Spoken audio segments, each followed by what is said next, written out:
Şirindi her adımları, yanaqları, baxışları, ata deyən çağrışları məni məndən alır oğlum.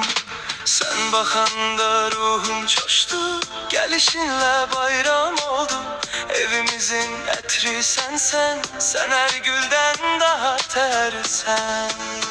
Şirindi her adımları, yanaqları, baxışları, ata deyən çağrışları məni məndən alır oğlum. Şirindi her adımları, yanaqları, baxışları, ata deyən çağrışları Məni məndən alır oğlum.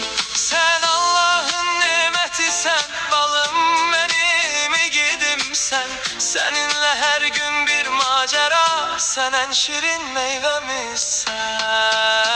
Şirindi her adımları, yanaqları, baxışları, ata deyən çağrışları məni məndən alır oğlum. Şirindi her adımları, yanaqları, baxışları, Ata deyən çağrışları məni məndən alır oğlum.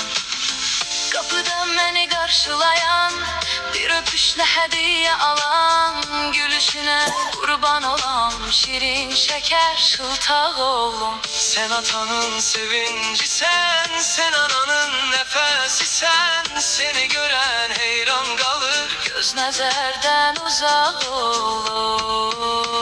Şirindi hər addımları, yanaqları, baxışları, ata deyən çağrışları məni məndən alır oğlum. Şimdi her adımları, yanaqları, baxışları, Ata deyən çağrışları mənim